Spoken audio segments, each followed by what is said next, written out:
lo que voy a hacer hoy, ya yo asumo que estoy haciendo esta presentación para gente progresista, no solo de un partido, opción política, sino progresista en el sentido amplio.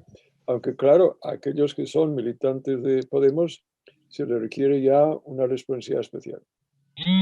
Eh, entonces, aquí voy a subrayar que lo que voy a hablar es de la crisis social en Cataluña primordialmente, pero también de España, porque de cierta manera no se puede entender lo que pasa en Cataluña sin entender lo que pasa en España. ¿Qué ha estado pasando? Y no es tan fácil como creéis porque los medios ya muy sesgados no tratan de esos temas. El tema nacional, territorial, las banderas juegan un enorme papel para ocultar la realidad que pasa en este país.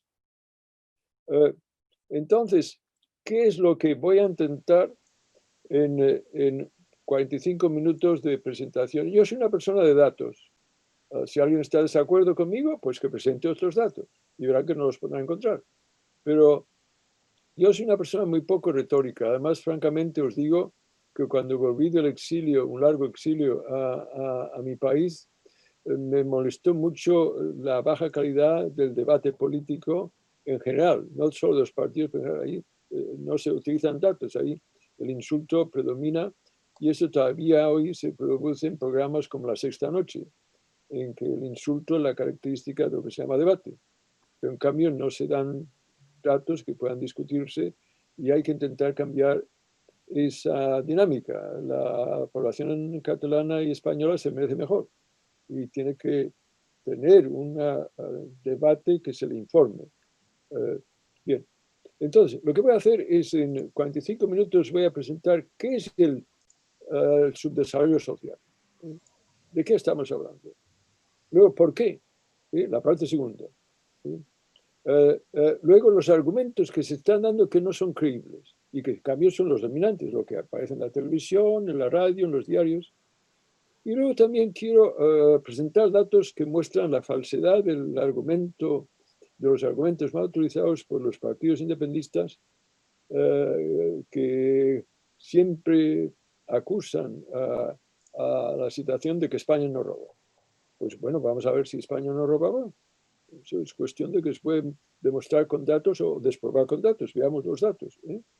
Entonces, esto es lo que yo voy a intentar hacer en 45 minutos, se puede una hora. Y luego abrimos un debate para clarificar lo que sea. Me vais a disculpar que voy a presentar muchos datos, pero los tenéis accesibles. Si veis a mi blog, si yo he dicho a mi gente que lo pusiera, no sé si lo han puesto, pero sepáis que todo lo que voy a hablar y más está en mi blog, que es vnavarro.org y todos estos datos están ahí. Han estado ahí por bastante tiempo, pero bien. Por ahora no han salido mucho en los medios porque yo no sé si considerarlo un honor o una... Pero yo soy una persona vetada en Cataluña. Yo no puedo aparecer en los mayores medios de este país. Yo soy amigo de Noam Chomsky y Noam Chomsky le pasa algo parecido en Estados Unidos. Muy conocido, pero no aparece en los medios de comunicación. Y a mí alguien amable me llama Noam Chomsky español. Pues hombre, es un piropo, le agradezco, pero preferiría no serlo. Prefiero más tener visibilidad que no está en la categoría de gente conocida internacionalmente, pero vetada en su propio país. Pero los datos que os voy a presentar son datos totalmente creíbles y veréis que son impactantes y que va en contra de la sabiduría convencional del país. Es importante que vosotras y vosotros, personas que militáis, que estáis comprometidos con el cambio, por el cual muchísima gente ha dado su vida. Y ahí quiero aprovechar ya desde el principio a hacer este punto. Los que estamos ya, yo tengo ya bastante edad, y mi práctica política comenzó en los años 50, la resistencia antifascista. Pues sepáis que eh, hay mucha labor por hacer porque muchos de vuestros antecesores, generaciones anteriores, dieron su vida, fueron torturados, estuvimos exilados y vosotros sois los herederos de todos aquellos que han hecho posible que hoy tengamos lo que tenemos, que no es mucho, pero es más de lo que teníamos durante la dictadura. Bien, entonces el subdesarrollo social, el porqué del rechazo social, la falsedad de los argumentos y argumentos en contra de los argumentos independistas, que son los que tienen mayor visibilidad mediática en los medios públicos de la Generalitat, pues veamos. Entonces, me explico la dinámica de la presentación. Hay en el documento que tenéis que tener acceso en mi blog, vnavarro.org, hay casi 100 diapositivas. Utilizar ese material. ¿Eh? La lucha más importante que tenemos en nuestro país es la ideológica. ¿Eh? Y los militantes juegan un papel clave en esa lucha ideológica. ¿Eh? Esto es fundamental. Yo esto lo enseño en las clases, pero claro, no tengo la de exigirle a mis estudiantes, aunque sí que se los exijo porque son jóvenes y necesitan contribuir a que el país mejore. Pero ya a las personas que han hecho un compromiso político, el nivel de exigencia es todavía mayor. Bien, entonces vamos ahí a mirar, comenzar ahí, y espero que la primera parte, características de las políticas públicas en España y en Cataluña, el porqué del subdesarrollo social. ¿Qué está pasando en Cataluña, en España y en los países del sur de Europa, Irlanda? Si hablemos antes de la pandemia y luego al final haré unas reflexiones sobre la pandemia. Entonces, ¿qué ha estado pasando en las últimas décadas? A partir del 2009, 2010, pues ha sido una disminución de los salarios, un aumento del paro, una dilución de la protección social.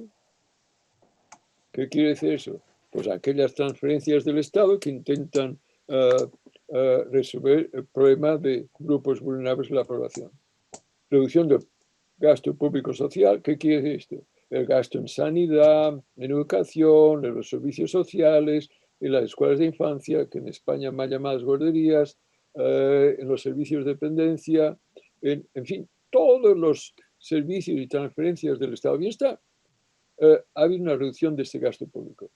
La privatización de las transferencias, por ejemplo, ir hacia la privatización de la sanidad o hacia la privatización de las pensiones. Reducción de los derechos sociales y laborales. La reforma laboral es un ataque frontal a los derechos de la clase trabajadora. Debilitamiento de los sindicatos y de la negociación colectiva. Reducción y privatización de la seguridad social y de las pensiones públicas. Esto es lo que ha estado ocurriendo en Cataluña, en España, pero también en Grecia, en Portugal y en Irlanda, que es un país que también está en una situación de enorme crisis. Bien, vamos entonces a analizar. ¿Y por qué pasa esto? Bueno, a nivel de Europa, recordáis que había el gobernador del Banco Central Europeo, presidente, que decía que el modelo social europeo era insostenible. No podemos sostenerle. ¿Qué quiere decir eso? Que no se puede pagar.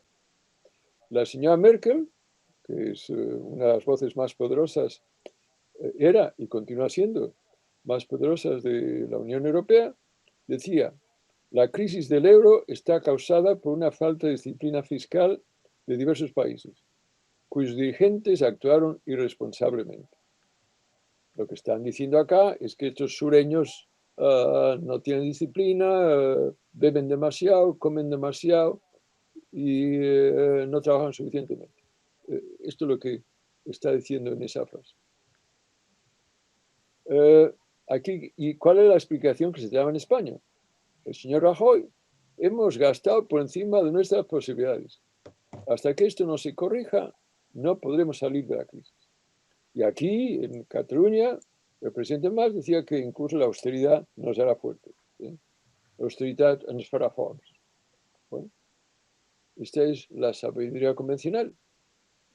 ¿Por qué pasa esto? Bien. ¿Y qué era entonces lo que el mensaje se estaba transmitiendo? Pues que los salarios eran demasiado altos, que la protección social era excesiva, el gasto público social era excesivo, que las transferencias como las pensiones eran demasiado altas, son demasiado generosas. Bien. Este es el dogma, que es lo que llamamos el dogma neoliberal. Bien. Y se hizo el dogma dominante en las culturas económicas, políticas, sociales, en los medios, en la televisión, en las tertulias, en los diarios. Bien.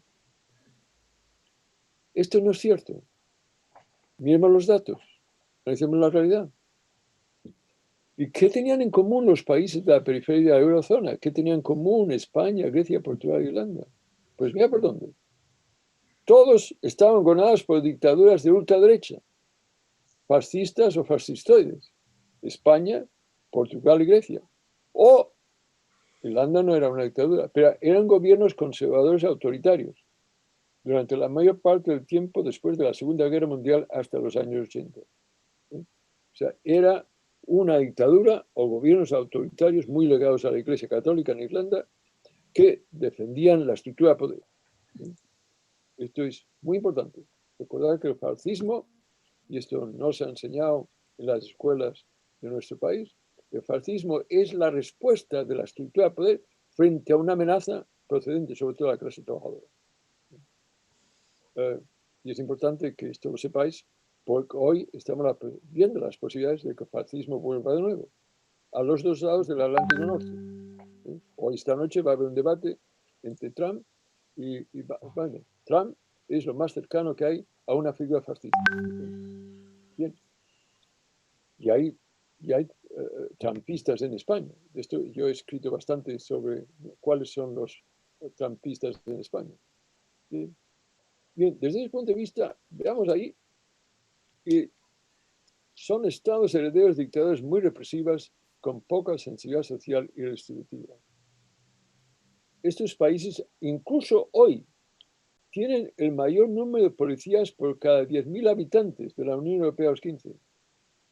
Y en cambio, los porcentajes más bajos de adultos trabajando en el estado de bienestar. ¿Os dais cuenta? Incluso hoy todos estos países, incluyendo Cataluña y España, tienen más policías por 10.000 habitantes y los que tienen menos adultos trabajando en los servicios del estado de bienestar. Esto ya os envía un mensaje, y no solo cuando la dictadura terminó, sino incluso todavía hoy. Esto es un dato que se tiene que utilizar. Tenéis que utilizar. Oiga, ¿por qué la pandemia ha tenido un impacto tan brutal? Pues porque los recursos son muy bajos. El gasto para la sanidad son muy bajos. El número de camas es bajo, el número de médicos es bajo, el número de enfermeras es bajo. Y los centros de atención primaria es muy bajo.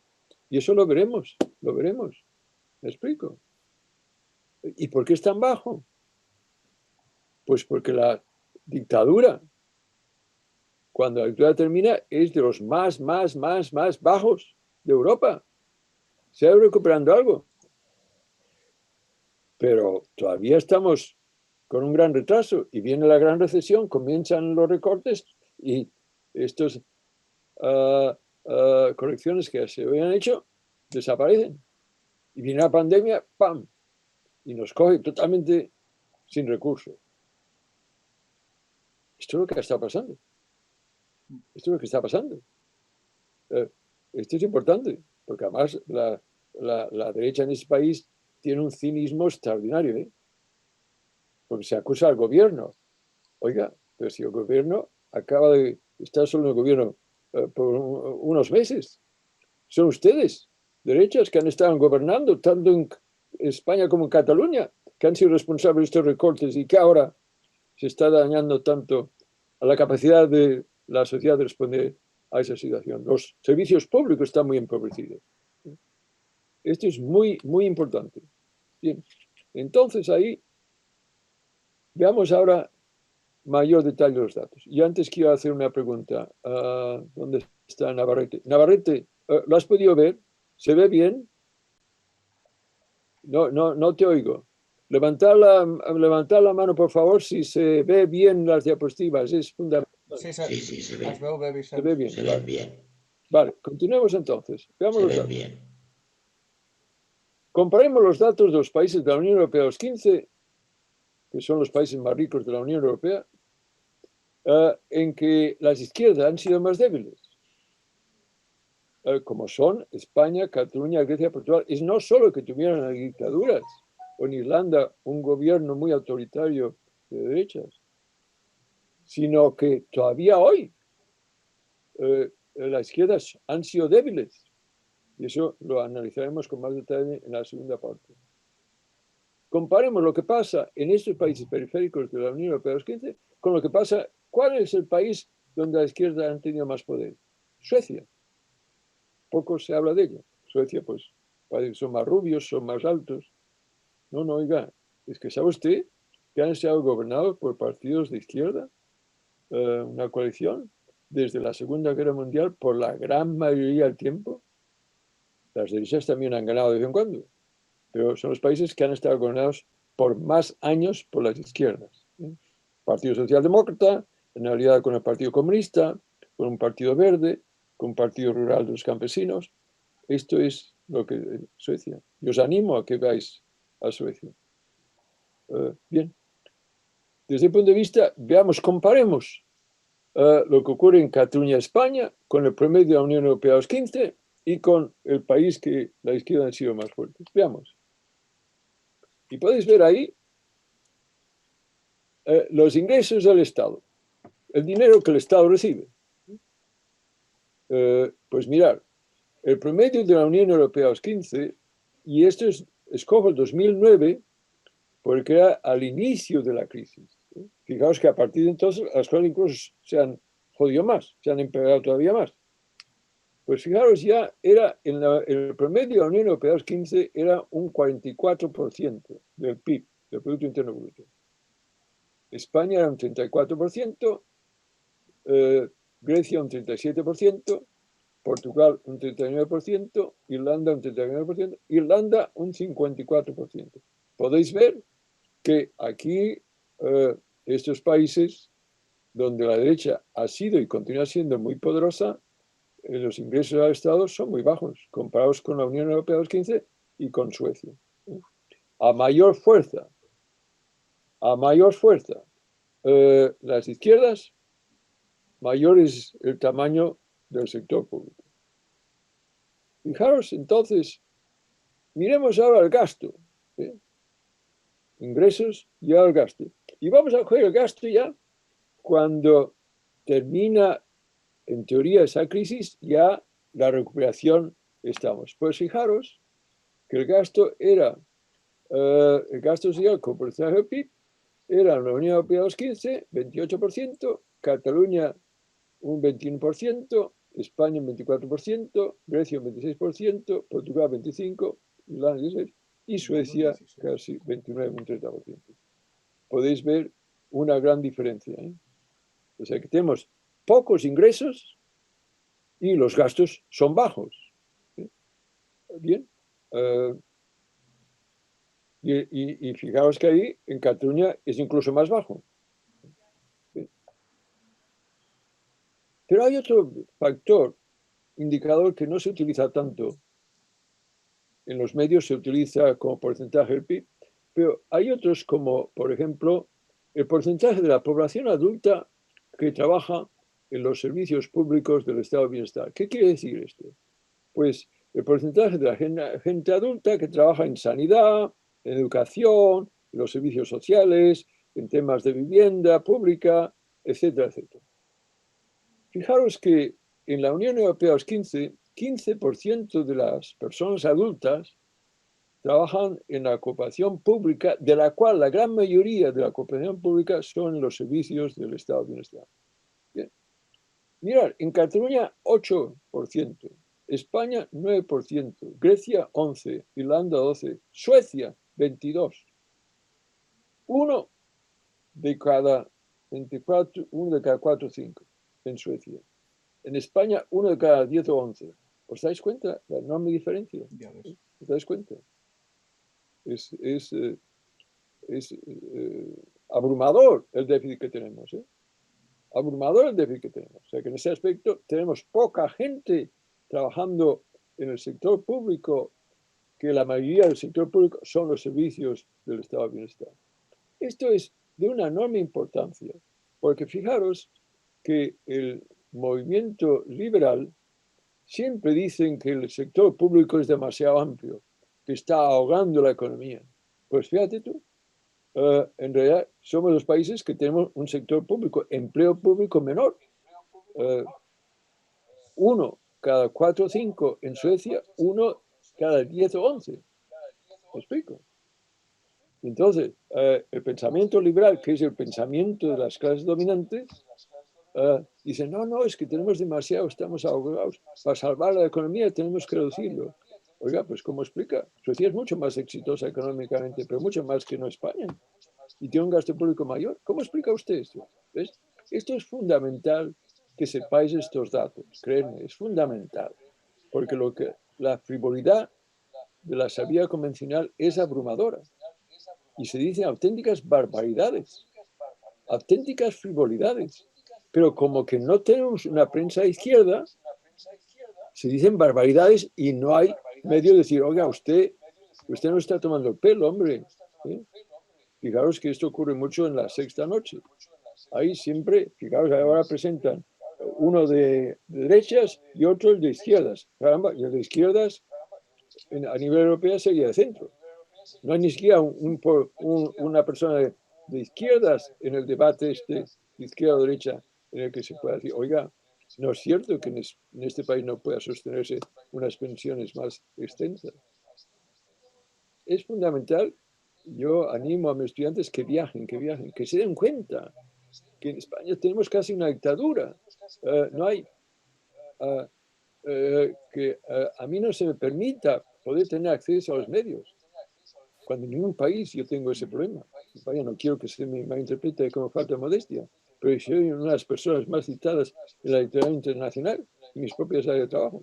En cambio, en mi país, pues, no me veréis ni en el país, ni en la vanguardia, ni en el periódico, ni en lo que fuera.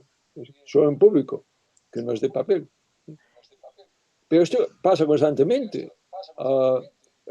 Personas críticas, sean economistas, sean sociólogos, no aparecen en los medios. Y claro, esto hace que la sabiduría convencional se reproduzca diciendo auténticas barbaridades. ¿Me explico? Bien.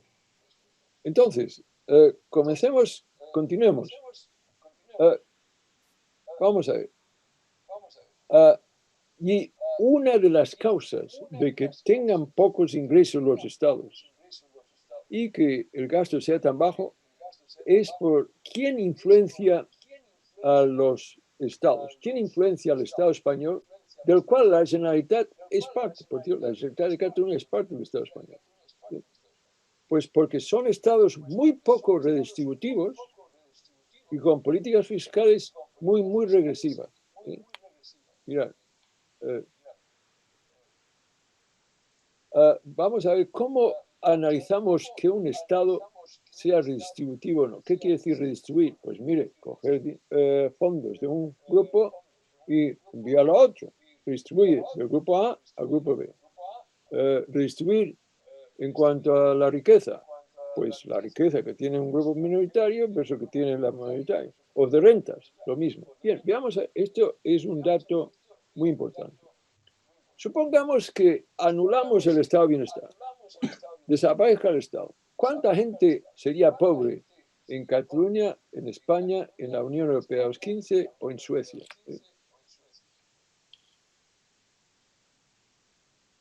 Ay Dios, se me fue ahora. Bien. Fijaros ahí que en esta columna de la izquierda, veo que no me está funcionando esto. Aquí, mira, Cataluña, España, Unión Europea. Veis que 24% en Cataluña serían pobres. Viene el Estado, sobre todo a través de transferencias de fondos del Estado a la ciudadanía, y la pobreza baja de 24,7 a 18. ¿Vale? El estado de bienestar en Cataluña hace que la pobreza la pobreza baja, de 24 en el año 16 a 19. En España pasa de 29 a 22. Bueno, baja. El estado de bienestar tiene un impacto distributivo. ¿Pero qué ocurre en la Unión Europea a los 15? Mira, de 26 a 16 y Suecia de 29 a 16. ¿Qué quiere decir este dato? Que el impacto redistributivo del Estado español y de la Generalitat de Cataluña es mucho menor en comparación con otros países. Sí que el estado de bienestar tiene impacto distributivo, pero mucho, mucho menor que no el que ocurre en Europa y en los países donde la izquierda ha sido históricamente más poderosa. Entonces, esto es un dato de una enorme importancia. De nuevo, utilizar estos datos. ¿Sí? Utilizar estos datos. Cuando se dicen cosas de que la Generalitat es de los gobiernos que tienen más sensibilidad social en Europa. Esto yo lo he oído desde voces de Oriol Junqueras, a muchos dirigentes del gobierno, decir esto. De usted, si tuviéramos una televisión, una radio, aparece inmediatamente señor Junqueras, con todo respeto, y oponiéndome a la represión a la cual está sujeto, pero por mucho que esté en prisión no quiere decir que lleve razón. En eso se está equivocando. Mire usted los datos. Cataluña, el gobierno, es de los menos distributivos hoy en Europa. ¿Me explico? Esto es fundamental que se explique a los vecinos, a la gente. ¿Me explico? Es fundamental que estos datos lleguen a la gente. La sociedad es muy poco redistributiva. El Estado español es muy poco. ¿Por qué? La respuesta es fácil. Porque las derechas tienen un enorme poder en el Estado, sobre el Estado español y sobre la Generalitat de Cataluña. Alguien preguntaba, mientras estábamos esperando a los que llevaban tarde, ¿qué ha pasado en Bankia? Pues es fácil la respuesta. Capital financiero tiene una influencia brutal sobre el Estado y brutal sobre la rama jurídica. ¿Me explico? Y si hay un conflicto entre bancos y los usuarios, ya sabéis quién va a ganar. Esto es lo que pasa en España. Pasa en todas partes del mundo. Sí, pero en distintos grados. En distintos grados. Esto es importante. Esto es importante que se tenga esa información. Bien. Vamos ahora que en ese aspecto hay que insistir que el impacto distributivo del Estado y de la sociedad catalana es muy bajo. Vamos ahora ¿quién paga impuestos? Vamos ahora a quién paga impuestos en Cataluña y en España. Mirad, los ingresos al Estado es la misma diapositiva que os presenté antes y os indicaba que el gasto en Cataluña y España es muy bajo, mucho más bajo que la Unión Europea, los 15, y mucho más bajo que no el gasto público en salud. Vamos a ver impuestos. Comparemos lo que paga un trabajador de la manufactura, de la SEAT, en España o Cataluña, y lo que paga un trabajador de la manufactura en la Unión Europea, los 15, y lo que paga un trabajador en impuestos en Suecia. O sea, pagar impuestos. ¿Cuánto paga en términos comparativos el trabajador de la manufactura en Cataluña, en España, en la Unión Europea, los 15, y en Suecia? ¿Y por qué digo trabajador de manufactura? Porque por regla general en cualquier país es el tipo de trabajador que tiene salarios más altos. El trabajador de manufactura. Bien, pues pone 74%. ¿Qué quiere decir eso? Que pagan impuestos el 74% de la cantidad que paga en impuestos el trabajador de Volvo, de Suecia. ¿Me explico bien? Yo os agradecería que, les digo a mis estudiantes y que lo hagáis también, mover la cabeza. Si os digo si se entiende, decid que sí, y si no, decís que no. Es que si no, necesito veros para saber si me estoy explicando bien o no. Bien, entonces repito esto. En este caso no, yo no lo entiendo.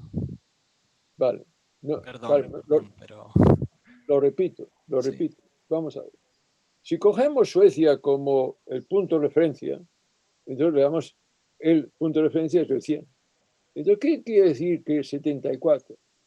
Pues que si lo que paga en impuestos el sueco lo que paga el español es el 74% de lo que paga el sueco. ¿Me explico?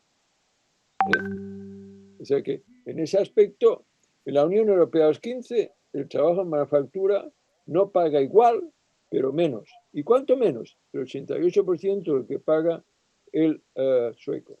Y en España el 74%. Podéis ver que paga menos, pero de 74 a 88 hay una diferencia, y de 88 a 100 también hay diferencia. O sea, por medio de Europa pago menos que en Suecia. ¿Me explico? Pero en ese aspecto podéis ver que el trabajador paga 74% del que paga más impuestos, que es el sueco. El trabajador sueco es el que paga impuestos en Europa. Bueno, tenemos que pagar más, pero la diferencia tampoco se va a pensar. Pero veamos ahora aquellos que pagan entre el 1% que tiene más renta en España, los súper ricos. ¿Cuánto pagan impuestos un súper rico en Cataluña, en España, comparado con un súper rico en Suecia? Bueno, cogemos el sueco de 100%. Pero lo que dice aquí es que el súper rico en Europa, 70%, paga en impuestos el 70% de lo que paga el rico en Suecia. Y España, el 20%. Y en realidad es menos del 20%. Se baja al 8% porque hay maneras por las cuales nominalmente es 20%, pero en realidad paga un 8%. ¿Me he explicado bien o no? ¿Podéis mover la cabeza para saber si me estoy explicando bien? Sí. Vale, os agradezco los que movéis la cabeza. Bien, entonces, desde el punto de vista, podéis ver qué pasa. Pues que la gente normal y corriente ya paga impuestos, menos de los que pagan en Europa en muchas ocasiones, en cuanto a los impuestos de la renta, pero tampoco tan menos. En cambio, las rentas superiores sí que pagan mucho, mucho, mucho menos. Eso se llama poder de clase. Os decía que el hecho de que los ingresos sean pocos y el gasto público sea poco es porque tienen menos ingresos. ¿Y quién paga impuestos? Porque la mayoría de fondos que vienen que llegan al Estado es de los impuestos. ¿Me explico? Bien. Entonces podéis ver ahí que lo que queda claro es que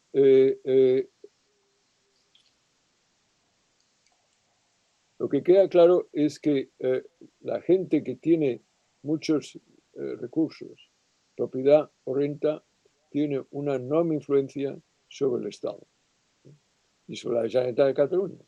Y por ahí tenemos un déficit tan notable. Es lo que se llama poder de clase. ¿Bien? Entonces, esto es un elemento fundamental. Es fundamental que se entienda. Bien. Entonces,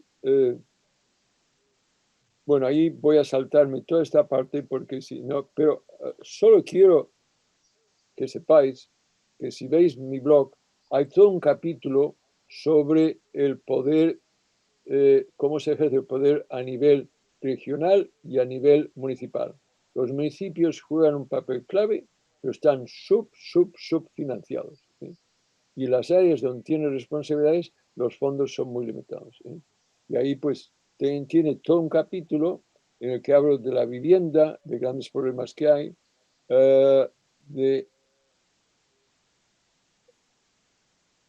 la educación, de las escuelas de infancia, de los servicios domiciliarios. Sepáis que esto os lo informo para que sepáis que como fuente de información, estos son datos que a nivel municipal sería muy importante que tuvierais a mano porque son también muy impactantes. En la lucha ideológica, recordar, es fundamental. Bien, vamos ahora a hablar del contexto político, por qué estamos tan retrasados. Y uno es la dictadura fascista. Ya he hablado. La dictadura fascista era la respuesta. El golpe militar fascista es el golpe de la banca, de los terratenientes, de la iglesia que controlaba la educación, etc., frente a la pérdida de los privilegios que tenían frente a la República.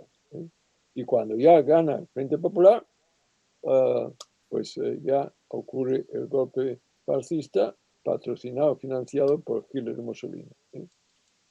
Y es ahí que fue una dictadura brutal. Eso en ese aspecto, y hablaré de ello en un segundo. La segunda causa, la manera como se hizo la integración en el euro y luego cómo se respondió a la crisis. Y voy a ir hablando muy rápidamente. Quiero hablar, puesto que habla con gente joven, y joven es una categoría no biológica, sino psicológica. Entonces, ahí quiero, sobre todo a las nuevas generaciones, darles información que no se les ha dado. Yo que tengo nietos en España también, pero también tengo una familia en Suecia, en Estados Unidos y en Cataluña, puedo ver qué es lo que los niños están expuestos en las escuelas. Y es vergonzoso lo que ocurre en Cataluña. Estoy hablando de escuelas públicas, ¿eh? Es vergonzoso. Tenéis que saber que la dictadura de Franco fue de las más represivas que han habido en Europa.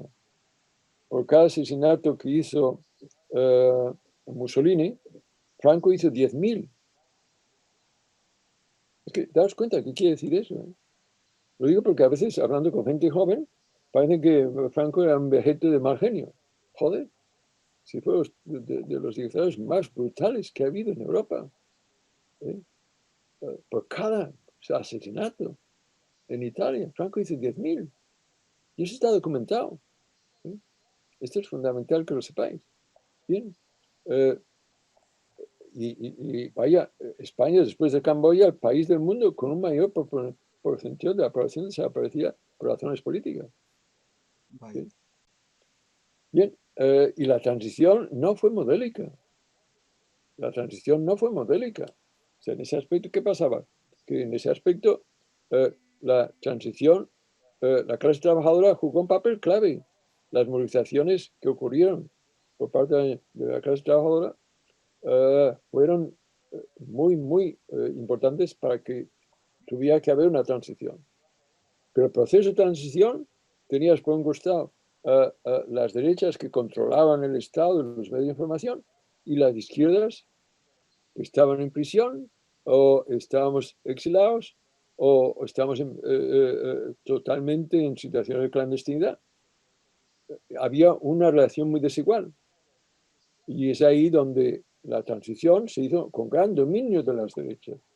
Y la continuación de la monarquía era parte de esa victoria que fue muy sesgada a favor de las fuerzas conservadoras. Y por eso tenemos hoy todavía una influencia muy elevada de las derechas en el Estado. Y la rama jurídica del Estado es una herencia de aquella dictadura. Esto es importante que se entienda. Bien. Desde el punto de vista, esto es un elemento fundamental. Y este dominio de la derecha continúa controlando muchas ramas del Estado y de la Generalitat de Cataluña. O sea que en este aspecto sepáis que muchos de los alcaldes en Convergencia y Unión, un porcentaje muy elevado, eran alcaldes que habían sido alcaldes en la época de la dictadura. Las leyes electorales favorecen las zonas conservadoras. En Salamanca se necesita 30.000 votos para tener un miembro de las Cortes. En Barcelona, donde hay clase trabajadora, 120.000 votos. El Fondo del Estado de Bienestar no tiene fondos suficientes. Las políticas fiscales son muy regresivas. El fraude fiscal es muy elevado. 71% del fraude viene de grandes fortunas, bancos y grandes empresas. Y el Estado español niega el carácter plurinacional de España. Bien, es ahí. Bien, pero la segunda causa es la integración en el euro. No voy a dedicar mucho tiempo porque ya veis que casi he durado. Tengo tantas cosas que hablar que, Dani, igual tendréis que hacer varias sesiones. Pero en fin. Sin problemas, es muy interesante. Bien, bien, entonces mira aquí, la integración en Europa. No estoy hablando a favor o en contra del euro, este es otro tema, pero sí en contra de la manera como se hizo y se creó el euro. Como sabéis, establecía el criterio de Maastricht. El criterio de Maastricht decía, mire ustedes, para entrar en Europa tienen que hacer tal. Y una de ellas es que el déficit público no tiene que ser más del 3% del PIB. Bueno, ¿cómo joroba se reduce un déficit público? Pues muy fácil. ¿Qué es el déficit público? la diferencia entre lo que el Estado ingresa y lo que se gasta. Si gasta más de lo que ingresa, va a haber déficit. No hay otra. Entonces, ¿cómo se puede reducir ese déficit? Básicamente, o bien o se aumentan los ingresos o se reduce el gasto. Y en España, siempre que el déficit se ha tenido que reducir, ha sido a costa de reducir el gasto. ¿Y qué tipo de gasto? El gasto social. ¿Y quién utiliza más el gasto social? Las clases populares. O sea, las clases populares siempre son las que pagan el coste de esa política pública, reducir el gasto público y reducir el déficit.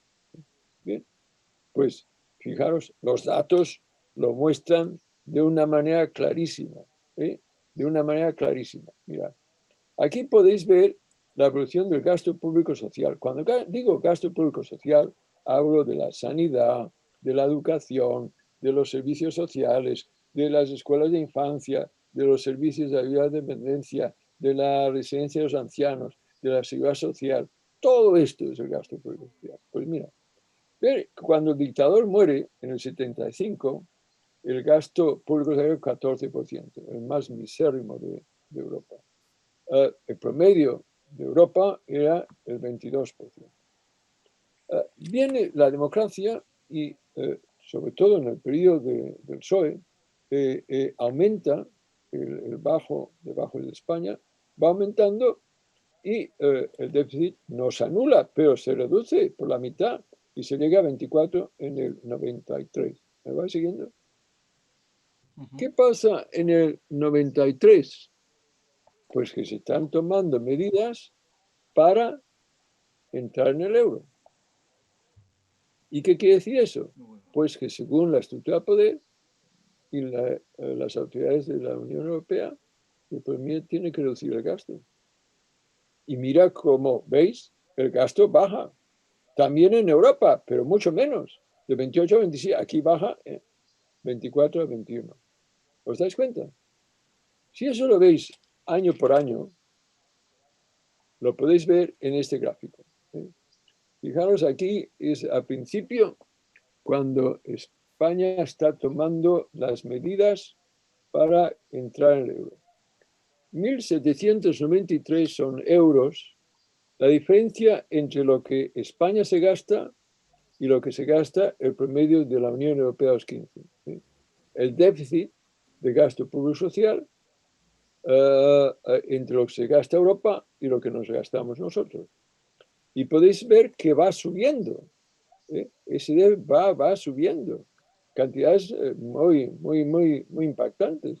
El déficit fue aumentando mucho. O sea, la diferencia entre lo que se gastaba por cada habitante en todo el área social, lo que pasaba, la diferencia entre España y el promedio de la Unión Europea fue subiendo. O sea, se veía que en España el gasto iba disminuyendo de una manera muy marcada en relación a lo que pasaba en el resto de Europa. Fijaros,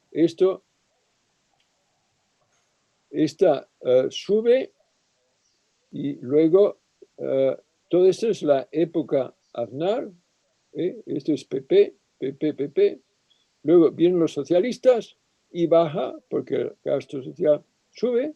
Aquí en Cataluña está el tripartito y va bajando. Fijaos, pero que cuando comienza la crisis, esto no estamos en crisis, esto es una época de expansión.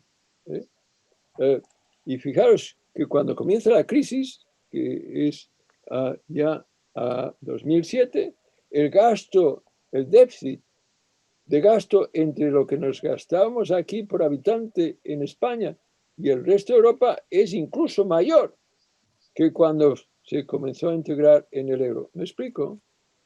No sé si se me entendió bien. Esto es fundamental. Sí, sí. Pero entender que, y eso nunca, se os lo ha dicho, esto nunca apareció en los medios españoles. O sea, en este aspecto, la entrada de España en el euro se hizo a costa de las clases populares. ¿Por qué digo eso? Porque el estado de bienestar se redujo muy notablemente. ¿Me explico? De manera tal que cuando la crisis viene, estamos peor que al principio del euro. ¿Me explico? Es que esto es muy grave. Y entonces es ahí donde la crisis llega cuando el estado de bienestar está ya muy pobre. Esto es fundamental que se entienda. Entonces, ¿y por qué se hizo esto? O porque había que reducir el déficit. Oiga, ¿y por qué ustedes no suben los impuestos de la gente con dinero en lugar de bajar el gasto público social? Esto ni se consideró. Esto es poder de clase. Entonces, perdón que aquí me estoy quedando sin voz.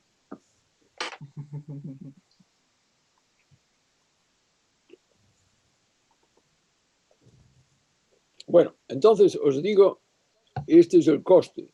Cuando digo estado de bienestar, los usuarios del estado de bienestar no son la gente que vive en Pedralbes, sino que son la gran mayoría de las clases populares. O sea, las clases populares fueron las que pagaron el coste de integrarse en el euro. Continuemos ahora rápidamente, porque quiero tocar muchos otros temas, y ya vi todo un detalle en las diapositivas que os aconsejo que las leáis sobre cómo se inició la crisis económica, que no es fácil de entender, porque las políticas de austeridad, de gasto público social y la reducción de salarios implicó una baja de la capacidad adquisitiva de la población, con lo cual la demanda doméstica tuvo un problema. Entonces, la economía productiva, donde se producen cosas de consumo como bicicletas, ordenadores, bajó. Y entonces el gran capital no invertía en la economía productiva, sino en la economía especulativa, las inmobiliarias, etcétera, etcétera. Y lo que creó un enorme problema, que fue la crisis financiera. En fin, estoy haciendo un resumen pues demasiado escueto, pero explico ahí qué es una crisis económica y qué es crisis financiera y cómo las dos estaban relacionadas. Si estáis interesados en ese tema, encantado me invitáis de nuevo y vengo, lo explico con mayor detalle. Pero está ahí y veréis también ahí que las cosas que están diciendo en España sobre todo eso es de una frivolidad. Mira, os explico una anécdota porque en familia os lo puedo decir. Yo me levanto muy temprano, a las 5:30 o las 6, y me leo la prensa sueca, me leo la prensa británica, son los países en los que yo he vivido, y la prensa estadounidense, y termino leyendo la prensa catalana y española. Y me coge un cabreo tremendo. Tenéis que saber que la prensa nuestra es de lo más derechista que hay en Europa. Y que no tenemos una prensa de izquierdas. El País quería presumir, bueno, es centro, y ahora hay más de centro derecha que no. No hay una prensa o una televisión. Y es fundamental para la democracia. Es fundamental. O sea, tenemos un problema muy grave en Cataluña, en España. No hay una voz que vaya presentando, oiga, ustedes que están tan orgullosos, fíjense ustedes el enorme daño que están causando. Esto es fundamental que lo entendáis. Bien, ahora quiero ir ya pasando rápidamente, porque me gustaría ir, bueno, no sé si terminando, pero yendo en dirección. Pero todo esto es importante que sepáis. Bien. Sepáis además que durante la época en la que se hacían grandes recortes, la economía iba muy bien porque era de carácter especulativo. Repito lo que os dije antes. Cuando se bajan los salarios y se reduce el gasto público, como parte de la integración en Europa, hay un coste, porque si se reduce el gasto público, se reduce.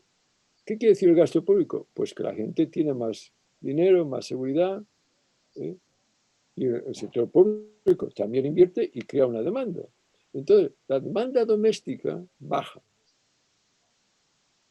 Y por lo tanto, hay menos inversión en la economía productiva que no en la economía especulativa.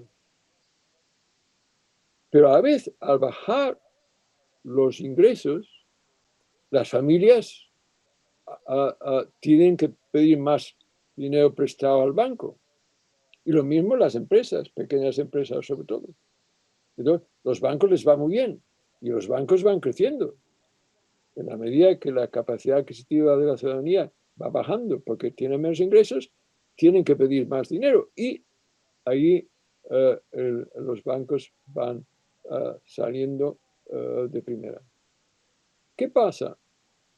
Que van invirtiendo en actividades especulativas, en vivienda y tal, y los precios van subiendo, etcétera, etcétera. Y es lo que se llama las burbujas. ¿Qué pasa? Que cuando la burbuja explota, la banca está en una situación de crisis tremenda. ¿Me explico? Pero antes las cosas parecen que van muy bien. Es cuando el señor Aznar decía, todo contento, de que España va bien, y el señor Pujol decía que Cataluña está incluso mejor. ¿Sí? Pero una falsa situación de bienestar. ¿Sí? Porque explotó la... Y fue ahí donde se creó la respuesta a la crisis. Entonces, os explico acá que es cuando termina Aznar, viene Pujol, perdón, Aznar, viene Zapatero. Y Zapatero es el que hace aquel famoso eslogan de que bajar impuestos de izquierdas. Los que algunos de vosotros os recordáis de ello. Y fue muy de izquierdas porque bajó bastante los impuestos. Pero sobre todo más a las clases pudientes que no a las clases trabajadoras, paradójicamente, porque era socialista. ¿Sí? En el año 2006, el gobierno Zapatero rebaja el IRPF y el impuesto de sociedades con el apoyo, entre otros, de la derecha catalana. Incrementa el déficit estructural del Estado, oculto por aumento de los ingresos del Estado que había creado la burbuja en Madrid. Entonces, cuando explota, fijaros que los ingresos del Estado bajaron como resultado de la ruptura de la burbuja del 17 al 18. Hubo un bajón, de manera que se creó un agujero de 27.000 millones como consecuencia de la reforma tributaria de 2006, en el que se había hecho una reducción de los impuestos. Intento explicarme de nuevo. Os decía que resultado de las políticas especulativas dirigidas por la banca, la economía parece que está yendo muy bien. En aquel momento dicen, Aznar, España muy bien, y Cataluña, Pujol dice, va mejor. Y termina Aznar, viene Zapatero, y dice, bajamos también los impuestos, y baja los impuestos. Y hace una reforma en el 2006 para hacer la reforma. Pero casi inmediatamente después hay la explosión de la burbuja. Y fijaros, el déficit que se crea en el Estado es en parte debido al recorte de la reforma de impuestos y solo un 28% al descenso de la actividad económica. Sé que esta dimensión puede ser un poco complicada, pero no os desaniméis. Mirar las diapositivas y si no lo entendéis, leer mi libro que se llama Ataque a la democracia y al bienestar, que lo explico muy, muy bien. Pero vamos a otra situación ya para que es cuando la época de los recortes. ¿Por qué vienen los recortes? Fijaros que cuando vienen los recortes, que es la gran recesión, que ya es a partir del 2007, 2008, 2009, ya comienza la gran recesión, y a recortar el gasto público. Porque se dice que había demasiado gasto. No, no es que el Estado español tuviera demasiado gasto. Antes, al contrario. Hubo los enormes déficits porque los ingresos bajaron mucho, en parte porque incluso los habían reducido. Bien, entonces, fijaros qué hace Zapatero. Congela las pensiones para conseguir 1.200 millones de euros. Pero señor, usted podría conseguir más dinero manteniendo el impuesto de patrimonio que había eliminado, que eran 2.100 millones de euros. O podía haber anulado las rebajas de impuestos de sucesiones. O revenir la bajada de impuestos a las personas que pensaban más de 120.000. Esto lo digo porque creedme que tengo suficiente experiencia para animaros a que seáis escépticos siempre al argumento de que no tenemos dinero. No es cierto. Cataluña y España tienen dinero. Tiene dinero. ¿Por qué Zapatero recorta las pensiones para conseguir 1.200 millones? Cuando manteniendo el impuesto de patrimonio que anuló, había conseguido más. O rebajando el impuesto de sucesiones. O revertiendo la bajada de impuestos a las personas que les más dinero. Podría haber conseguido más.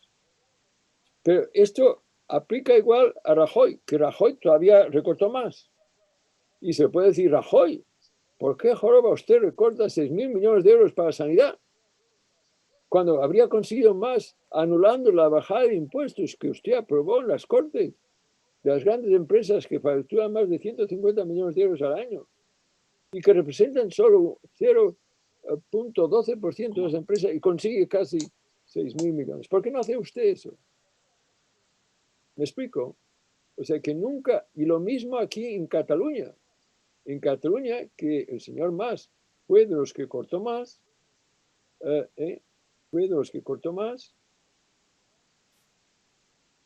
ver si esto. Fijaos que en ese aspecto, estos son los recortes que hizo el gobierno Mas y el señor Puigdemont, que eso tampoco se ha dicho.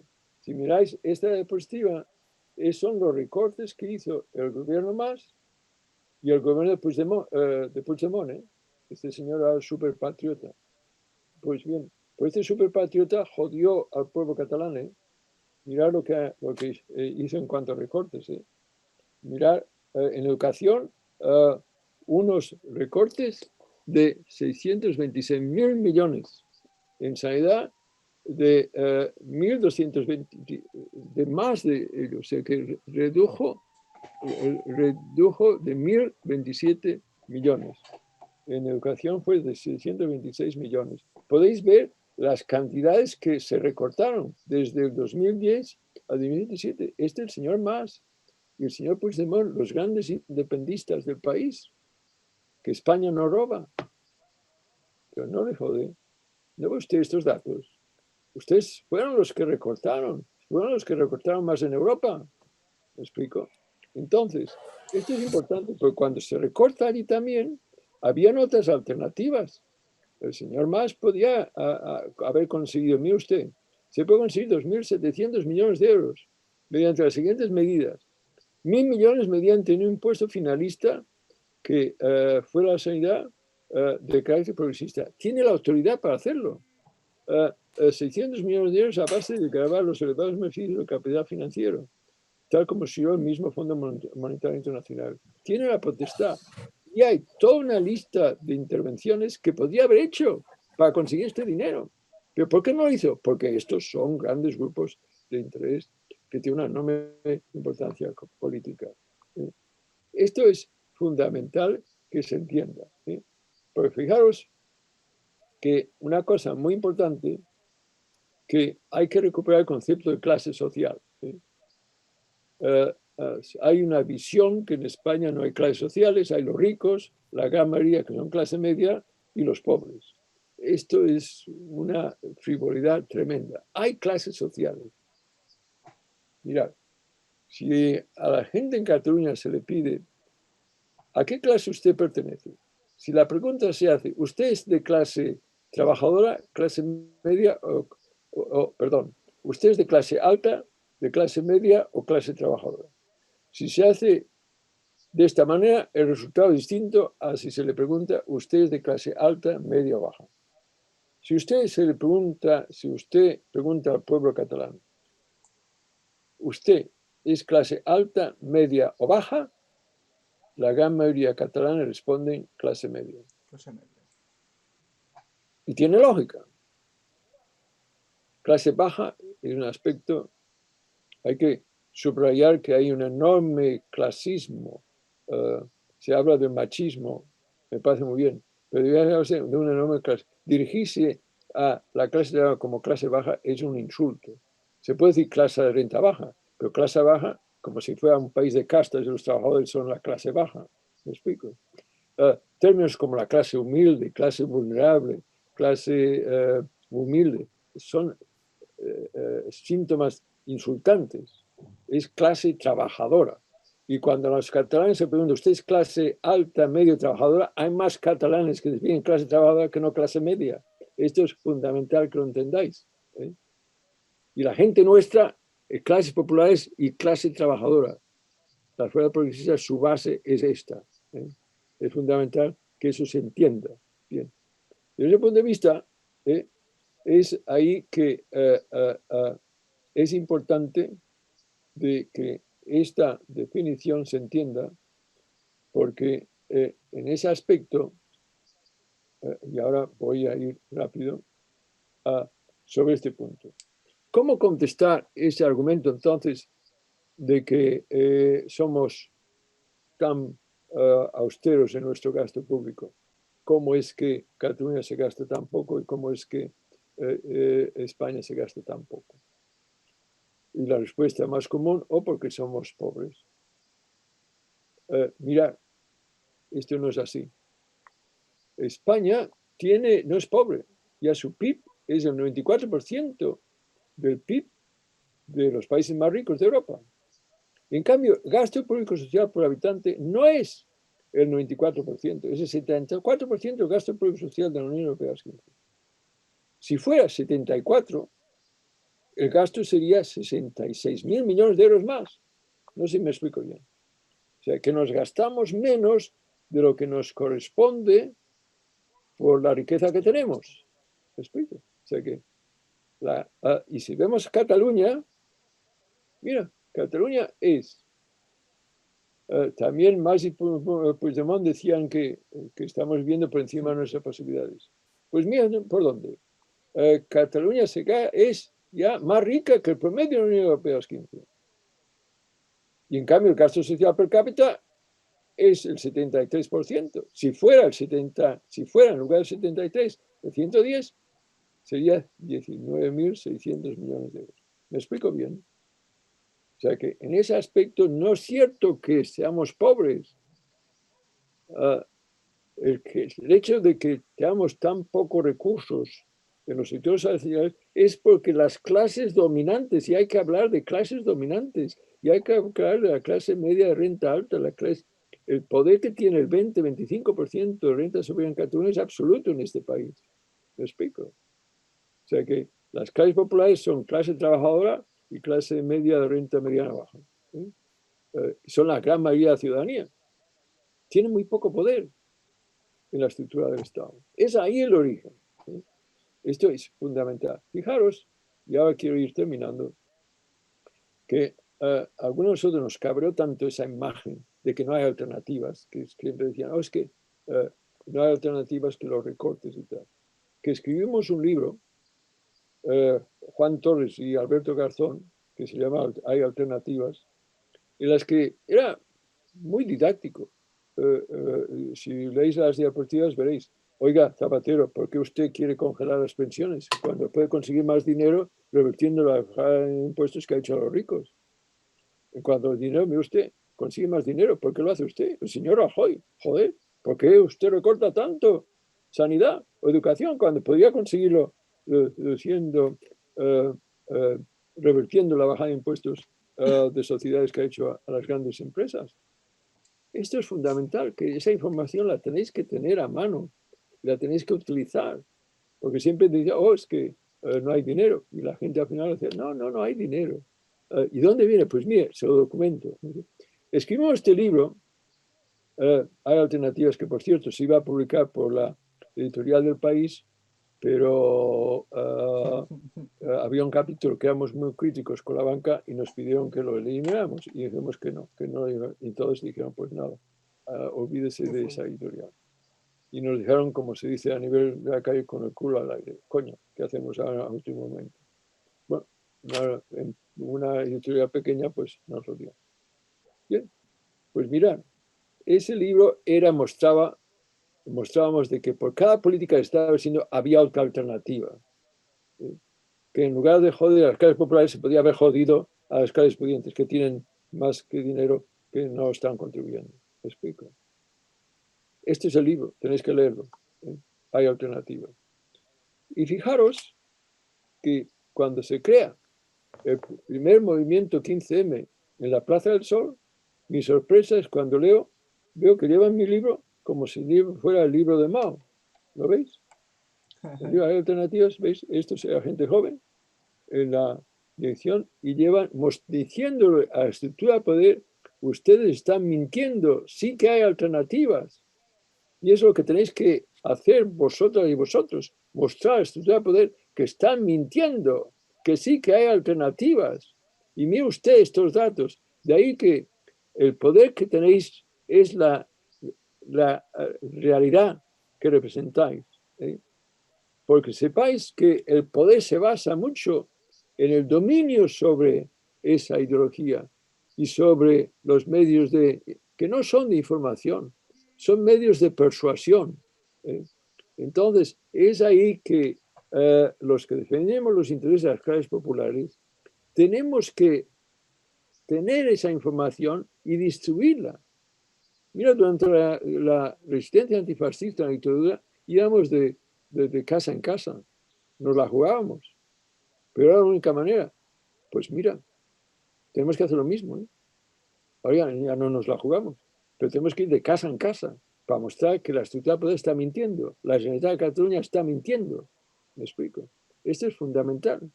Ustedes, superpatriotas, ¿cómo tienen la cara de decirse superpatriota? ¿Cómo se puede ser superpatriota y sus medidas están recortando los servicios básicos para las clases populares catalanas?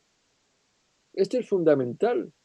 Esto es fundamental. Y ahora quiero terminar para cómo rebatir los argumentos, ya no de la recuperación económica, esto ya os lo dejo para más, para otra sesión, pero quiero ir ahí los argumentos de que España no roba, porque esto está adquiriendo gran visibilidad con lo que está ocurriendo estos días con el señor Toro. Vamos a ver. España no roba. Muy bien. Vamos a ver. Y esto de nuevo se puede mirar con datos. Miremos el gasto actual público y con eso termino. Por habitante en Cataluña. Y el que tendría que ser en el caso que fuéramos independientes.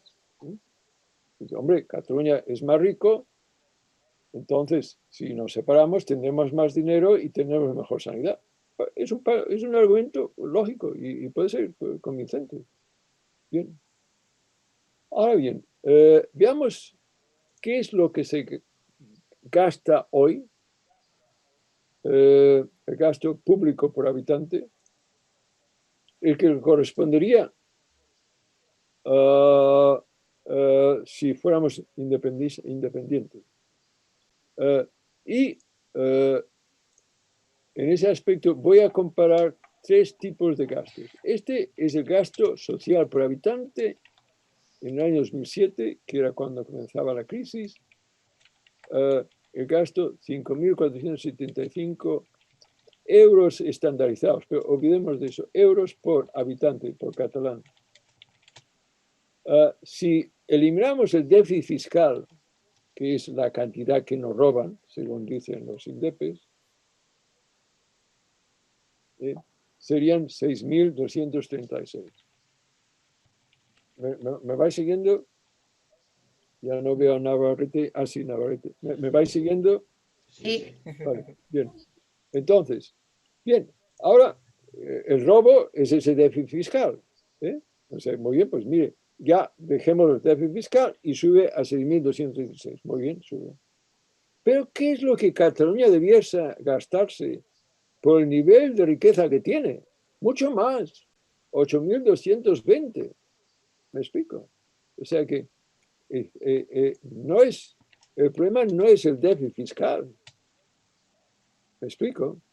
El déficit son las políticas públicas que ha ido siguiendo el gobierno catalán durante todos estos años, que ha hecho que el gasto es mucho menor de lo que les correspondería por el nivel de riqueza que tiene Cataluña, incluso anulando el déficit fiscal. No sé si me explico bien. Cuando se dice que España A ver, ¿qué es España? O sea, aquí, ¿cuáles son las causas del enorme déficit de gasto público social catalán? La política fiscal. Esto es muy importante. ¿Quién es responsable de esa política fiscal? El Estado, que vota en las Cortes. ¿Y quién ha votado a favor de estas formas regresivas de política fiscal? Los partidos gobernantes en Cataluña. Los pujolistas, el MAS, el Puigdemont. Estos aprobaron las políticas fiscales. ¿Y cuál es la otra causa de los bajos recursos? Los salarios han ido bajando. ¿Y por qué? La reforma laboral. ¿Y quién aprobó esto? La aprobó en las Cortes también los partidos gobernantes, que eran precisamente Convergencia, luego el PDeCAT, primero aliado con la democracia cristiana de la Unión Democrática y ahora, paradójicamente, con un partido que se define de izquierda, que hace posible que Convergencia continúe gobernando como la primera fuerza en el país. ¿Os dais cuenta? O sea que en ese aspecto, oiga, usted es responsable. Usted, que Cataluña independiente sea o no mejor que la actual, depende de las políticas que llevan a cabo. Yo me imagino que en una Cataluña futura independiente, en que el ministro de Economía es Sala Martín, ese frívolo con camisas de todos colores, promovido por los medios de comunicación de la Generalitat. Fijaros, este es un ultraliberal admirador del general Pinochet en cuanto a sus políticas neoliberales. ¿Me explico? O sea que no es si es independencia o no, sino quién gobierna Cataluña. Este es el punto. Y hay que darse cuenta que algunas de las mejores cosas que han pasado en España han sido leyes aprobadas en las Cortes españolas. La sanidad fue Ernest Lluch, el ministro de Sanidad, que vino de Madrid, no vino de Barcelona. O sea, el contexto político es el determinante. Que esto no se amaga todo bajo la dirección. Y ahora quiero añadir otra nota, porque ahí tenéis todos datos que muestro quién ha firmado qué, porque no las derechas españolas y catalanas que han construido el desarrollo social de España. Y incluye ahí, perdonad que estaba yo aquí, que no había parado el móvil. Entonces, ahí yo pongo, y muy en primer lugar, los partidos independistas gobernantes han sido responsables, y ahí incluyo a Mas y a Puigdemont. Usted, señor Puigdemont, que se presenta como un superpatriota, pero no se da cuenta que sus políticas han jodido. Y ahora quiero terminar con una nota muy, muy crítica, y también crítica a las izquierdas nuestra. Aquí vamos a ver. Yo, mirad, la independencia es un proyecto que es legítimo y respeto a aquellos que estén a favor de la independencia y no tengo ninguna objeción. No soy antiindependista. Soy catalán y me siento español, pero respeto la diversidad.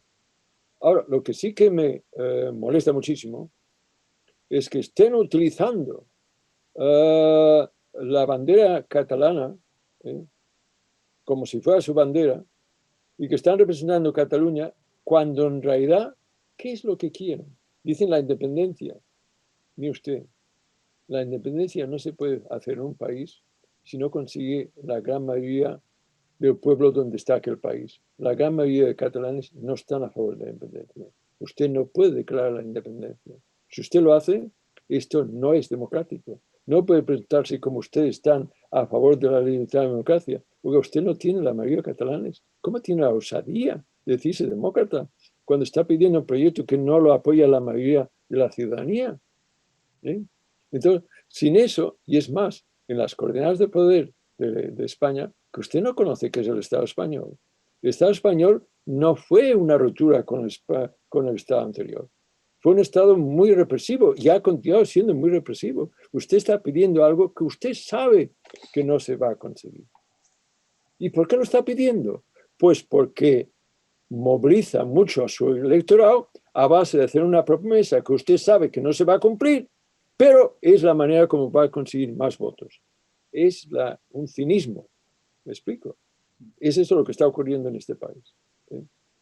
Y en ese aspecto es ahí donde nadie, y ahí quiero terminar con esa nota, nadie puede hacer la acusación a las izquierdas catalanas de no haber luchado por la identidad catalana. Y eso lo reconoció incluso Pujol. Pujol, en un acto en que yo estaba, agradeció a las izquierdas por haber sido las que defendieron la identidad catalana. Si muchos de esos superpatriotas, yo los conozco personalmente, yo conozco a Pujol, sé quién es, y él sabe quién soy yo. Él se opuso a mi vuelta a Cataluña por todos los medios. A mí me habían ofrecido una cátedra extraordinaria en la Universidad Autónoma y él lo pagó. O sea ¿y por qué lo paró? Él sabe que yo le conozco. Pujol es médico, yo en aquel momento estaba yo estudiando medicina como él, y y él creía que los que ellos llamaban los charnegos eran intelectualmente inferiores. Ahí está a la hemeroteca, eso es lo que decía. Yo era entonces el médico voluntario del Somorrostro, era el médico con honor de los charnegos. Le tenía un desprecio profundo a Pujol, y él sabe que yo lo desprecio a él. ¿Me explico? O sea, a mí usted no me dé lecciones a mí de defensa de Cataluña. Mis padres sufrieron muchísimo, mi familia sufrió muchísimo. Y a mis padres les llamaban rojos y separatistas. Rojos sí, y con honor. Separatistas amaban a España profundamente. Amaban a España profundamente, pero tenían otra visión de España. No era la España de ustedes. Era España, de una España plurinacional. Esta es la idea de las izquierdas en Cataluña. ¿Me explico? Y esto es lo que... pero esto es muy distinto a lo de ese proceso que nos ha hecho tanto daño. Bien. Bueno, con esto quiero terminar. Fijaros que me he saltado muchísimo, muchísimo. Dani, me ofrezco para continuar estas sesiones y ir hablando de muchos otros temas. Pero en resumidas cuentas lo que quería deciros es varias cosas.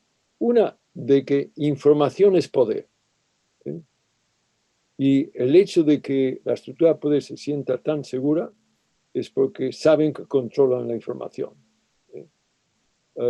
Ahora bien, la gente normal y corriente, nuestra gente, lo que cree o deja de creer es el resultado de una síntesis. En parte lo que llega arriba a través de la televisión, etcétera, pero también de su vida diaria. ¿Me explico? Y esa experiencia que adquiere de su vida diaria es enormemente importante. Y hay que ayudar a esta ciudadanía normal y corriente a que tenga información para defenderse. ¿Eh? Y es ahí donde vosotras y vosotros jugáis un papel clave. ¿Eh? Un papel clave. ¿Eh? Porque desde ese punto de vista es fundamental que se recupere el sentido de militancia que las izquierdas hemos tenido en nuestra vida. No estoy pidiendo el sacrificio de luchar en la resistencia antifascista, pero estoy pidiendo que, por favor, sé que esa es vuestra voluntad, que en esa lucha incorporéis elementos de información, porque la lucha ideológica juega un papel clave. Saber coger estos dados, que la gente de la calle ya las sabe porque es su propia experiencia, pero es bueno que en ese debate tengan información para que puedan rebatir las falsedades, las mentiras, las idioteces del dogma dominante, que son tan falsas que es tan fácil de desmontar. Y es ahí de que yo felicito a Dani y felicito a la nueva dirección de Podemos, porque hay que crear un sentido de militancia. Estoy muy a favor también de lo que hace la dirección de Podemos. Hay que organizar un instrumento que defienda a esas clases populares. Y es ahí que parte de ello es la formación. Y doy las felicidades a Dani y a todo el que está envuelto en la formación, porque es fundamental que se le diga a la estructura de poder que lo que están diciendo es una enorme falsedad, que están a fin de sostener lo que es en este momento una situación enorme. Y una última observación sobre la pandemia. La pandemia lo que ha hecho es mostrar con toda realidad, con toda crudeza, el enorme déficit que existe en este país. Es ahí donde es fundamental que esto se entienda. O sea, la pandemia ha mostrado las enormes debilidades. Y ahí ahora se culpabiliza al gobierno español del enorme drama. Oiga, una de las causas mayores de la situación en la que nos encontramos es la pobreza de recursos. En sanidad se ve muy clara. Y además hay un indicador muy claro. Pero nosotros en España, en Cataluña, somos la parte de Europa que tiene más muertos y más enfermedades en el sector sanitario. O sea que esto quiere decir falta incluso de recursos a los trabajadores profesionales del sector sanitario necesarios para que se protegieran ellas mismas o ellos mismos. ¿Me explico? O sea que es una falta de recursos. Y ahora la derecha responsable por estos recortes tiene la osadía, y también en Cataluña, de acusar al nuevo gobierno responsable de, oiga, si ustedes fueron los que recortaron. Segundo, el gobierno, aunque llevó su tiempo, respondió. Pero cuando aparece la dimensión más preocupante, se toman medidas acertadas en la alarma. Pero el gran error es que se interrumpió la alarma.